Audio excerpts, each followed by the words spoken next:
ಇಬ್ರು ಅಧಿಕಾರ ಸ್ವೀಕಾರ ಮಾಡ್ತಾ ಇದ್ದಾರೆ ಡಿ ಕೆ ಸಾಹೇಬ್ರು. ನಿಮ್ಮ ನಿರೀಕ್ಷೆಗಳೇನಿದೆ? ಏನ್ ನಿರೀಕ್ಷೆ ಅಮ್ಮ, ಒಳ್ಳೇದ್ ಮಾಡ್ಲಿ ಅಂತ ಆಸೆ. ಯಾವ ತರ ಒಳ್ಳೇದು? ಯಾಕಂದ್ರೆ ನೀವು ಒಳ್ಳೇದ್ ನೋಡ್ತಾನೆ ಇದ್ದೀರಾ. ಅಲ್ಲ, ಇವಾಗ ನಾನು ಹೇಳೋದು, ಒಬ್ರು ಬಂದಾಗ, ಅಧಿಕಾರಕ್ಕೆ ಬಂದಾಗ ಅವರು ಅಧಿಕಾರದಲ್ಲಿ ಇದ್ದು ಏನ್ ಮಾಡ್ತಾರೆ ಅಂತ ನಮಗೆ ಗೊತ್ತಿಲ್ಲ. ಮಾಡ್ಬೋದು, ಒಳ್ಳೇದ್ ಮಾಡ್ಬೋದು. ಇವಾಗ ಭಗವಂತ ಅವ್ರಿಗೆಲ್ಲ ಕೊಟ್ಟಿದ್ದಾನೆ. ಏನ್ ಕೊಟ್ಟಿದ್ದಾನೆ? ಹಣ ಕೊಟ್ಟಿದ್ದಾನೆ. ಮತ್ತೆ ಎಲ್ಲ ವಿಷಯದಲ್ಲೂ ತೃಪ್ತಿ ಆಗಿದ್ದಾರೆ. ಏನೋ ಜನಗಳ ಬಗ್ಗೆ ಅವ್ರ ಆಸಕ್ತಿ ತಗೊಂಡು ಒಳ್ಳೇದ್ ಮಾಡ್ಲಿ ಅಂತ ಒಂದು ಹಾರೈಸೋಣ. ಸೊ ಹಾಗಾಗಿ ಬರಲಿ, ಚೇಂಜ್ ಆಗ್ತಾ ಇರಬೇಕು. ಇಟ್ ಈಸ್ ನಾಟ್ ದಟ್ ಯಾರೋ ಒಬ್ಬರು ಸ್ಟಿಕಾನ್ ಆಗಿ ಅವರೇ ಅಧಿಕಾರ ನಡೆಸಬೇಕು ಅನ್ನೋದು ಬೇಕಾಗಿಲ್ಲ. ಕಾಂಪಿಟೇಷನ್ ಇರಬೇಕು ಯಾವಾಗ್ಲೂ. ಕಾಂಪಿಟೇಷನ್, ಇದು ಪ್ರಜಾಪ್ರಭುತ್ವ, ಕಾಂಪಿಟೇಷನ್ ಬೇಕು. ಕಾಂಪಿಟೇಷನ್ ಇರೋದ್ರಿಂದ ಸೊ ಯಾರು ಒಬ್ರು ಆಗಲಿ, ಮಾಡಿದ್ರೆ ಒಳ್ಳೇದು ಮಾಡೋಣ ಅಂತ ಭಗವಂತನ ಹತ್ರ ಕೇಳ್ಕೊಳ್ಳೋಣ ಅಂತ ನನಗನ್ಸುತ್ತಪ್ಪ. ನಿಮ್ಗೇನು ಅನ್ಸುತ್ತೆ? ಹಾಗೆ. ಆಮೇಲೆ ಸರ್, ಸಿದ್ದರಾಮಯ್ಯ ಸರ್ 3 ವರ್ಷ ಅಧಿಕಾರ ಮಾಡಿದ್ರು. ನಿಮ್ಗೆ ತೃಪ್ತಿ ಆಯ್ತಾ? ತೃಪ್ತಿ ಅಂದ್ರೆ ಅದೇ ಪ್ರಾಬ್ಲಮ್ ಆಯ್ತು. ಅವ್ರಿಗೆ ಹಣದ ಕೊರತೆ ಆಯ್ತು ಅಂತ ಕಾಣಿಸುತ್ತೆ.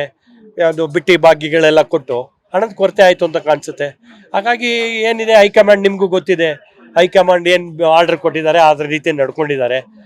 ಈ ರೀತಿ ಬಂದಿರೋಂಥ ಹಣನ ಎಲ್ಲ ಈ ಸರ ಪುಕ್ಷಟ್ಟೆ ಕೊಟ್ಬಿಟ್ರೆ, ಸೊ ಹಾಗಾಗಿ ಅಭಿವೃದ್ಧಿ ಏನು ಮಾಡೋಕ್ಕೆ ಸಾಧ್ಯ ಇದೆ? ಅಭಿವೃದ್ಧಿ ಮಾಡ್ಬೇಕಂದ್ರೆ ಹಣ ಬೇಕು. ಹಣ ಬೇಕಂತ ಹೇಳಿದ್ರೆ ನೀವು ಏನು ವ್ಯವಸ್ಥಿತವಾಗಿ ಖರ್ಚು ಮಾಡಬೇಕು. ವ್ಯವಸ್ಥಿತವಾಗಿ ಖರ್ಚು ಮಾಡಲಿಲ್ಲ ಅಂದರೆ ಏನು ಮಾಡ್ಲಿಕ್ಕೆ ಸಾಧ್ಯ ಇಲ್ಲ. ಅಧಿಕಾರದಲ್ಲಿ ಇದ್ಮೇಲೆ ಏನು ಮಾಡೋಕ್ಕಾಗ್ತದೆ? ಸೊ ಹಾಗಾಗಿ ನನಗನ್ಸುತ್ತೆ ಈ ಬಿಟ್ಟಿ ಭಾಗ್ಯನ ಸ್ವಲ್ಪ ಕಡಿಮೆ ಮಾಡಬೇಕು. ಹೌದು, ಬಡಬಗ್ಗರಿಗೆ ಅನುಕೂಲತೆ ಮಾಡಿಕೊಡ್ಬೇಕು, ಬೇಡ ಅಂತ ಹೇಳಲ್ಲ. ಅಲ್ಲ, ಇದೇ ಆ ವಿಚಾರದಲ್ಲೂ ಮಾಡಲಿಲ್ಲ, ಅದು ಬೇರೆ ವಿಷಯ. ಇವಾಗ ಮಾಡಿದ್ರಲ್ಲಾರು ನಾನು ಹೇಳೋದು, ನಿಜವಾದ ವ್ಯಕ್ತಿಗಳನ್ನ ಗುರುತಿಸಿ ಅವ್ರಿಗೆ ಕೊಡಬೇಕಾಗಿರೋದಂತ ಕೊಡ್ತಾರೆ. ಅದರಲ್ಲಿ ಅಡ್ಡಿ ಏನಿಲ್ಲ, ಕೊಡಲಿ. ಯಾಕೆಂದರೆ ಬಡ ಮಕ್ಕಳು ಇರ್ತಾರೆ, ಬಡವರು ಇರ್ತಾರೆ. ಬಟ್ ಎಲ್ಲ ತೃಪ್ತಿಯಾಗಿರೋರಿಗೆಲ್ಲ ಅನುಕೂಲ ಮಾಡಿಕೊಟ್ಕೊಂಡ್ರೆ ಏನು ಪ್ರಯೋಜನ ಆಗೋದಿಲ್ಲ. ಹಾಗಾಗಿ ಅದರಿಂದ ನಮ್ಮ ಹಣ, ಟ್ಯಾಕ್ಸೇಷನ್ ಏನು ಹಣ ಇದೆ ಅದು ವೇಸ್ಟ್ ಆಗುತ್ತೆ. ಇನ್ನು ಅದು ವೇಸ್ಟ್ ಆಗುತ್ತೆ. ಅಭಿವೃದ್ಧಿ ಏನು ಮಾಡೋಕ್ಕಾಗತ್ತೆ ಅಲ್ವೇ? ಮೇಲಾಗಿ ನಾನು ತಿಳ್ಕೊಂಡಿರೋದು, ನಮ್ಮ ದೇಶದಲ್ಲಿ ನಾನು ಬೇರೆ ದೇಶಕ್ಕೆ ಹೋಲಿಸಿದಾಗ ನಮ್ಮ ದೇಶದಲ್ಲಿ ನಾನು ತಿಳಿದಿರೋ ಮಟ್ಟಕ್ಕೆ, ನಾನೆಲ್ಲೋ ನನ್ನ ಮಕ್ಕಳುಗಳೆಲ್ಲ ಸ್ವಲ್ಪ ವಿದೇಶದಲ್ಲಿದ್ದಾರೆ. ನಾನು ಏನಕ್ಕೆ ಇದು ಎಕ್ಸಾಂಪಲ್ ಹೇಳ್ತಾ ಇದ್ದೀನಿ ಅಂದರೆ, ಅಲ್ಲಿ ಹೋದಾಗ ನನಗೆ ಏನು ಅನ್ನಿಸ್ತು ಅಂದರೆ, ನಾನು ಕೇಳಿದೆ ಈ ಏರಿಯಾ ಡೆವಲಪ್ ಆಗಿ ಎಷ್ಟು ವರ್ಷ ಆಯಿತು ಅಂತ. ಅವ್ರು ಹೇಳಿದ್ರು 60 ವರ್ಷ ಆಯಿತು ಅಂತ. 60 ವರ್ಷದಿಂದ ಅದೇ ಕಾಮಗಾರಿ, ಸೇಮ್ ಅದೇ ರೋಡು, ಅದೇ ಫುಟ್ಪಾತು, ಅದೇ ವ್ಯವಸ್ಥೆ. ಆ ಕಾಮಗಾರಿ ಏನಿದೆ, ಸಿವಿಲ್ ವರ್ಕ್ ಏನಿದೆ, ಅಷ್ಟು ಅಚ್ಚುಕಟ್ಟಾಗಿ ಅಷ್ಟು ಚೆನ್ನಾಗಿತ್ತು. ಇಲ್ಲಿ ಪ್ರತಿಯೊಂದು ವರ್ಷಕ್ಕೆ 2 ಸತಿ ಕಿತ್ತಾಕ್ತಾರೆ, 2 ಸತಿ ಕಾಮಗಾರಿ ಅಂತ ಮಾಡ್ತಾರೆ. ಅದನ್ನು ಸರಿಯಾಗಿ, ಇವಾಗ ಇಂಜಿನಿಯರ್ಗಳೆಲ್ಲ ಓದೇ ತಾನೇ ಬಂದಿರ್ತಾರೆ, BE ಎಲ್ಲ ಓದ್ತಿರ್ತಾನೆ, ನನ್ನಂಥ ದಡ್ರೆ ಏನಿರಲ್ಲ. ಹಾಗಾಗಿ ಇಂಜಿನಿಯರ್ಗಳೆಲ್ಲ ಓದೇ ಬಂದಿರ್ತಾರೆ. ಸೊ ಅವರು ಪ್ಲ್ಯಾನ್ ಮಾಡಬೇಕು, ಪ್ರಾಪರ್ ಪ್ಲ್ಯಾನ್ ಮಾಡಿ ಇದೊಂದು 50 ವರ್ಷ, ಒಂದು 20 ವರ್ಷ ಬದುಕೋಂಗೆ ಮಾಡಬೇಕು. ಅದು ಬಿಟ್ಬಿಟ್ರೆ ಇವಾಗ KEB ಅವರು ಮಾಡ್ಬಿಟ್ಟು ಹೋದಾದ್ಮೇಲೆ ಬೇರೆ ಡಿಪಾರ್ಟ್ಮೆಂಟ್ ಅವ್ರು ಬರ್ತಾರೆ, ಅದಾದ್ಮೇಲೆ ವಾಟರ್ ಸಪ್ಲೈ ಅವ್ರು ಬರ್ತಾರೆ. ಬರೀ ಹೀಗೆ ಅಗಿತಾನೆ ಕುತ್ಕೊಂಡ್ಬಿಟ್ರೆ 365 ದಿವಸ ನಾವು ಓಡಾಡೋದು ಹೇಗೆ? ಹಾಗಾಗಿ ಅದನ್ನು ಯಾರೋ ಒಬ್ಬರು ಪುಣ್ಯಾತ್ಮರು ಪ್ಲ್ಯಾನ್ ಮಾಡಿ ಭಗವಂತನ ದಯದಿಂದ ಮನುಷ್ಯರಿಗೆ ನೆಮ್ಮದಿಯಾಗಿ ಬದುಕಕ್ಕೆ ಒಂದು ಅವಕಾಶ ಮಾಡಿಕೊಡ್ಲಿ ಅಂತ ನಾನು ಕೇಳ್ಕೊ. ಇನ್ನೇನು, ಸಾಕಷ್ಟು ಹಿಂದುಳಿದಿದೆ ಎಲ್ಲ. ಇಲ್ಲಿ ನಮ್ಮಲ್ಲಿ ಏನಾಗಿದೆ, ನಮ್ಮ ಹಿಂದಿನ ಬಂದಿನಂತ ಏನು ರಾಜಕೀಯದಲ್ಲ ಇದೆ, ಸಾಕಷ್ಟು ಹಣನ ಖರ್ಚು ಮಾಡಿಲ್ಲ ನಮಗೆ. ಏನಕ್ಕೆ? ಟೆಕ್ನಾಲಜಿ ಬಗ್ಗೆ ಏನು ಖರ್ಚು ಮಾಡಿಲ್ಲ. ಸೊ ಬರೀ ಏನು ಅವರು ಖರ್ಚು ಮಾಡಿರೋ ವಿಷಯನೇ ಬೇರೆ, ಅದು ಬೇರೆ ವಿಷಯ ಆಯ್ತದೆ ಟಾಪಿಕ್. ಈ ನಮ್ಮ ಹಿಂದುಳಿದಿರೋದಕ್ಕೆ ಏನು ಕಾರಣ? ಇವಾಗ ಮುಂದುವರಿಯೋದು ಅಂದ್ರೆ ಏನು? ಟೆಕ್ನಾಲಜಿ. ನಮ್ಮಲ್ಲಿ ಏನಿಲ್ಲ ಟೆಕ್ನಾಲಜಿ. ನಮ್ಮಲ್ಲಿ ನಾನು ತಿಳಿದಿರೋ ಮಟ್ಟಿಗೆ, ಸರಿಯೋ ತಪ್ಪೋ ಗೊತ್ತಿಲ್ಲ, ನಾನು ತಿಳಿಯೋ ಮಟ್ಟಿಗೆ ಒಂದು ಕಾರ್ ಇಂಜಿನ್ ಕೂಡ ನಾವು ಇಂಡಿಜಿನ್ ಇಲ್ಲ. ಒಂದು ಕಾರ್ ಇಂಜಿನ್ನು ಇಂಡಿಜಿನ್ ಇಲ್ಲ. ಇನ್ನು ಪ್ಲೇನ್ ಬಗ್ಗೆ ಎಲ್ಲ ಮಾತಾಡೋದನ್ನ ಬಿಟ್ಟೇ ಬೇಡ, ಅದ್ರ ಬಗ್ಗೆ ನಾವು ಮಾತಾಡೋದೇ ಬೇಡ. ಕಾರ್ ಇಂಜಿನ್ ಕೂಡ ನಮ್ಮ ಇಂಡಿಜಿನ್ ಇಲ್ಲ. ಸೊ ಹಾಗಾಗಿ ಏನು ಮುಂದುವರಿಯೋಕ್ಕಾಗತ್ತೆ? ಎಲ್ಲ ಬಾರೋ ಟೆಕ್ನಾಲಜಿ. ಏನಿದ್ರು ಇನ್ನೊಬ್ರಿಗೆ ದುಡ್ಡು ಕೊಡು, ತಗೊಂಬ. ಸೊ ಹಾಗಾಗಿ ನಾವು ಬರೀ ಪ್ಯೂರ್ಲಿ ವರ್ಕರ್ಸ್, ನಾವು ಬರೇ ಕೆಲಸಗಾರರಷ್ಟೇ, ವರ್ಕರ್ಸ್ ಅಷ್ಟೇ. ಏನೋ ಭಗವಂತನ ದಯದಿಂದ ಈ ಕಂಪ್ಯೂಟರ್ ಅನ್ನೋದು ಏನೋ ಒಂದು ಬಂದು 4 ಆಣಿ ಈ ಕಡೆ ಹರಿದು ಬಂತು. ಇವಾಗ ಅದಕ್ಕೂ ಏನೋ ಬಂತು, ಅದಕ್ಕೇನು ಅಡ್ಡಿಪಡಿಸುತ್ತೋ ಗೊತ್ತಿಲ್ಲ, ಇನ್ನು ಮುಂದೆ ಏನಾಗುತ್ತೆ ಗೊತ್ತಿಲ್ಲ. ಬಟ್ ನಾನು ತಿಳ್ಕೊಂಡಿರೋ ಮಟ್ಟಿಗೆ ಎಫೆಕ್ಟ್ ಆದರೆ ನಿಜವಾಗ್ಲೂ ನಾವು ಇನ್ನೂ ಹಿಂದೆ ಹೋಗ್ತೀವಿ ಅಂತ ನನ್ನ ಅನಿಸಿಕೆ.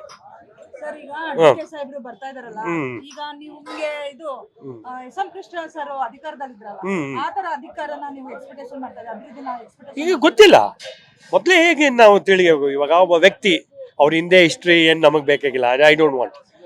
ಎಲ್ಲ ಮನುಷ್ಯರಗಳದ್ದು ಹಿಂದೆ ಏನೇನೋ ಇರುತ್ತೆ ಅವೆಲ್ಲ ನಮಗೆ ಬೇಕಾಗಿಲ್ಲ. ಇವಾಗ ಅವ್ರೇನೋ ಅಧಿಕಾರಕ್ಕೆ ಒಂದು ಉರುಪಲ್ಲಿ ಬಂದಿದ್ದಾರೆ, ಒಳ್ಳೇದು ಮಾಡ್ಬೋದು, ಗೊತ್ತಿಲ್ಲಮ್ಮ. ಇವಾಗ ಹಿಂದೆ ಹಿಸ್ಟ್ರಿ ತಗೊಂಡ್ರೆ ಕಳ್ಳ ಏನೇನೋ ಮಾಡಿ ಮಹಾಭಾರತ ಅದೆಲ್ಲ ಏನೇನೋ ಬರ್ದಿರೋದೆಲ್ಲ ಗೊತ್ತಲ್ಲ ನಿಮ್ಗೆ.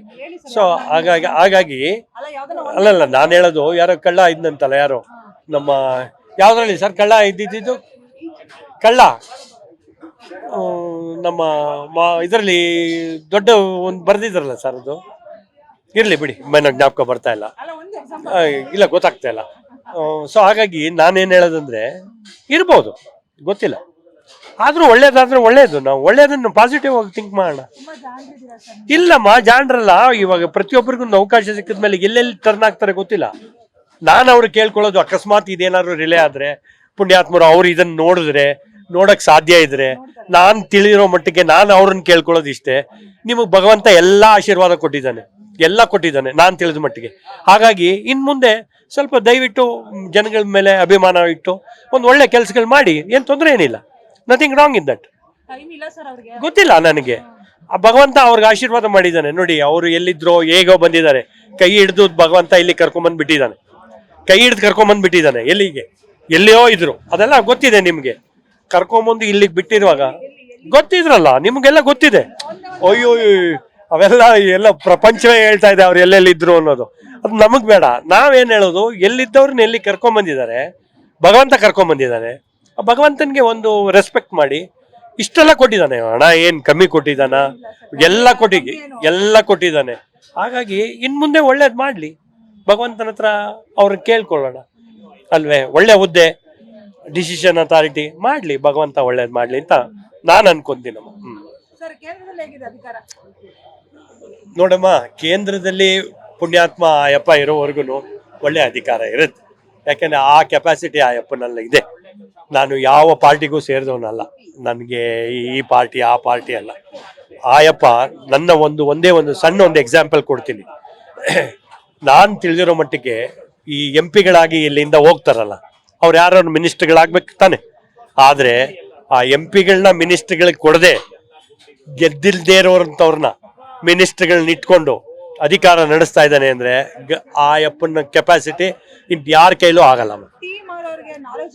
ಅದೇ ಅದು ಅನ್ಕೋಬಹುದು, ಗೊತ್ತಿಲ್ಲದೆ ಇದ್ದವ್ರಿಗೆ ನಾನು ಅನ್ಕೊಳ. ಇಲ್ಲ ನೋಡಿ, ಆಯಪ್ಪನಲ್ಲೂ ಏನೋ ಒಂದು ದೈವತ್ವ ಇದೆ. ಆಯಪ್ಪನಲ್ಲಿ ಮಾತಾಡೋಷ್ಟು ನನ್ನ ಕೆಲ ಶಕ್ತಿ ಇಲ್ಲ. ತುಂಬಾ ಒಳ್ಳೆ ದೈವತ್ವ ಇದೆ, ಏನೋ ಇದೆ, ಭಗವಂತ ಏನೋ ಒಂದಿದೆ, ಒಂದು ಅಂಶ ಇದೆ ಅವ್ರ. ಹಾಗಾಗಿ ಅವೆಲ್ಲ ಮೇಡಮ್, ನಾನು ಹೇಳೋದು ಒಂದೇ, ಕರ್ಕೊಂಡು ಹೋಗಿ ಭಗವಂತ ಬಿಟ್ಟಿರ್ತಾನೆ ಆ ಜಾಗಕ್ಕೆ. ಎಲ್ಲರೂ ಆಗಕ್ಕಾಗಲ್ಲ. ಇವಾಗ ಶಿವಕುಮಾರನ್ನು ಅಷ್ಟೇ, ನಾವು ಇವಾಗ ಹೇಳ್ದಂಗೆ ಎಲ್ಲರೂ ಆಗಕ್ಕಾಗಲ್ಲ. ಅಲ್ಲಲ್ಲ, ಸುಮಾರು ವರ್ಷದಲ್ಲ, ಭಗವಂತ ಕರ್ಕೊಂಬಂದ್ ಬಿಟ್ಟಿದ್ದಾನೆ. ಆ ಪುಣ್ಯ ಎಲ್ಲಿತ್ತು, ಏನ್ ಮಾಡಿದ್ರೋ ಯಾರು ಗೊತ್ತು. ವಿ ಡೋಂಟ್ ನೋ, ನಮಗ ಅದ್ರ ಬಗ್ಗೆನೇ ಗೊತ್ತಿರಲ್ಲ. ಅದೆಲ್ಲ ಏನೋ ಒಂದು ನೋಡಮ್ಮ ಸ್ಕ್ರಿಪ್ಟೆಡ್. ಇವಾಗ ನೀವು ಇಲ್ಲಿ ಕೂತಿದ್ದೀರಿ, ಸ್ಕ್ರಿಪ್ಟೆಡ್. ನೀವು ಯು ಆರ್ ಸ್ಕ್ರಿಪ್ಟೆಡ್. ನೀವು ಮಾಡಿದ್ದೇನಲ್ಲ. So as per you script you are here. ನಾನು ಅಷ್ಟೇ ಈ ಭೂಮಿಗೆ ಬಂದಿದ್ದೀನಿ, ಭಗವಂತ ಕಳ್ಸಿದ್ದಾನೆ. ಏನೋ ನಾವು ಇದಷ್ಟು ದಿನ ನಿಮ್ಮಂಥವ್ರು ಒಳ್ಳೇದು ಮಾತಾಡಿ ಒಂದು ಒಳ್ಳೆ ರೀತಿನಲ್ಲಿ ಹೋಗೋದು, ದಟ್ ಇಸ್ ವೆರಿ ಇಂಪಾರ್ಟೆಂಟ್.